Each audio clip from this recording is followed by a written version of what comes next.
Salam Planter Indonesia, Assalamualaikum warahmatullahi wabarakatuh.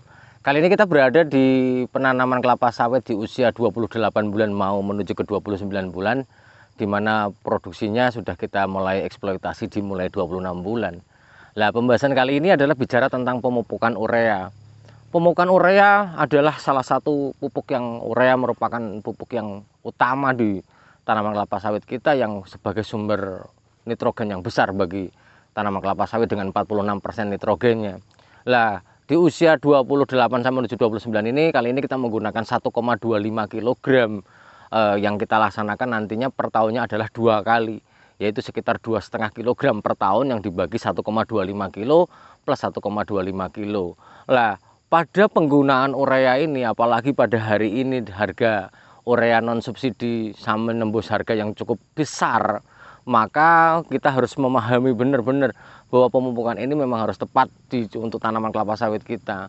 Pemupukan kali ini kita laksanakan dikarenakan bahwa dalam 1 minggu sudah ada 2 hari hujan dan kondisinya sangat lembab sekali, sehingga pemupukan akan bisa berjalan penyerapan unsur hara nitrogen dalam bentuk nitrat dan amonia. Nitratnya akan sangat baik sekali untuk tanaman kelapa sawit kita.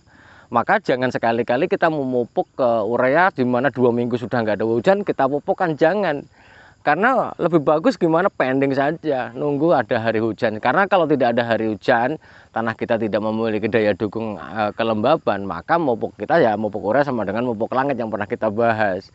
Lah, di dalam pemupukan di usia segini sangat rentan sekali ya di 28 sampai 29 bulan ini, karena memang posisi buah atau tandan buah segarnya juga rendah di posisi yang masih pendek, kemudian daunnya juga masih pendek.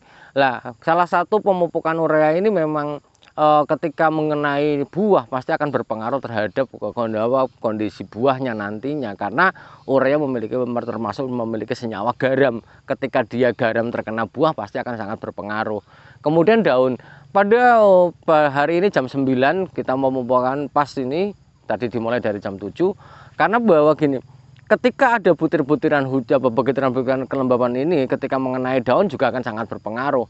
Maka kita lihat sendiri bahwa di jam-jam segini ini begitu kena daun maka daunnya ureanya akan mental dan akan mengenai di lahan di piringan kita, sehingga pemupukannya juga tidak mepet-mepet banget, sebisa mungkin kita melingkar karena bahwa satu orang ini di satu HK ini dari jam 7 sampai biasanya kerja hampir jam setengah 1, jam 12 baru kelar.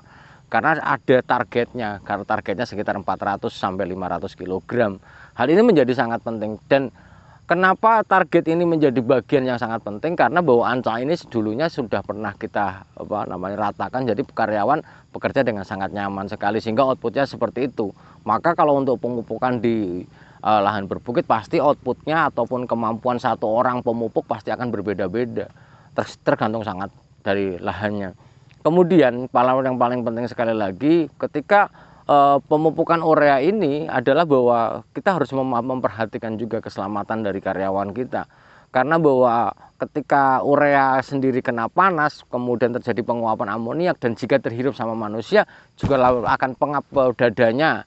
Ini sangat berpengaruh terhadap kesehatan mereka. Maka ketika melakukan pemupukan urea pastikan mereka menggunakan sarung tangan berbahan karet, bawahnya tadi terlihat pakai kain tapi di telapak tangannya ada karetnya.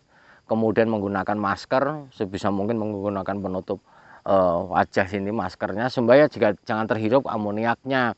Mungkin bagi para petani dan para planter semuanya yang nanti mau mupuk pastikan menggunakan masker, karena bahwa amoniak yang terhirup akan sangat berpengaruh terhadap kesehatan kita pastinya. Kemudian yang selanjutnya bahwa balik lagi ke kualitas pemupukan. Kualitas pemupukan adalah terlihat dari sistem sebaran mereka, sistem cara menyebar mereka. Ketika mereka melakukan penyebaran sesuai dengan prinsip pemupukan, 1 butir pupuk urea itu 1 butir tanah, artinya dia disebar merata. Karena ini lahannya rata ya, maka kita sebar dengan menggunakan top dressing, sebar merata, sehingga ketika disebar merata sangat baik sekali nanti penyerapannya dibandingkan kita harus mungkin kalau agak miring baru kita benamkan. Tapi kalau dia merata seperti ini kayak gini, butiran-butiran sangat halus sekali, nanti mungkin sedikit siang hari sudah nanti mulai meleleh karena kondisi kelembabannya sangat baik sekali.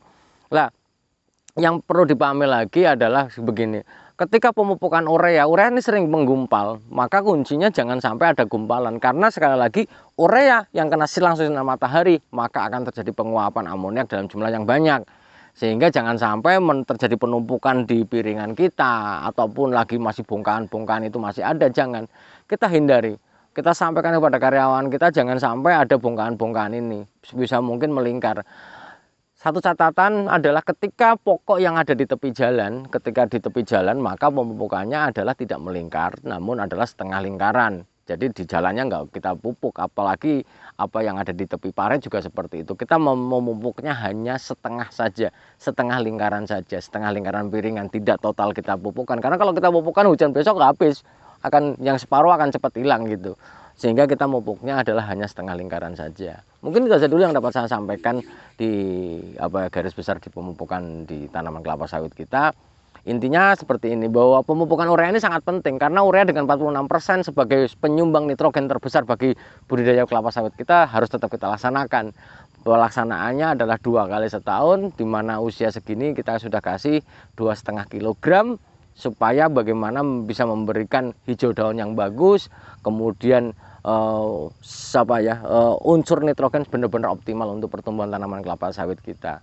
Terlihat dari tanaman kelapa sawit kita adalah sangat hijau-hijau sekali daunnya, itu menjadi faktor yang penting untuk proses pertumbuhan dan produksi tanaman kelapa sawit kita. Kemudian pelaksanaannya juga harus dipahami, dosisnya, caranya, dan yang paling penting adalah pengawasannya. Pengawasan nggak tentu harus marah-marah, yang penting adalah diberikan pemahaman, salah ditegur. Maka ketika terjadi kesalahan karyawan dan tidak ditegur oleh pengawasnya, maka kelamaan akan dianggap benar oleh karyawan kita. Maka jika salah ya tegur, kita luruskan lagi. Nggak perlu marah-marah, yang penting benar mereka bekerja, karyawan nyaman dalam bekerja, kita akan mendapatkan hasil yang luar biasa. Itu saja sih.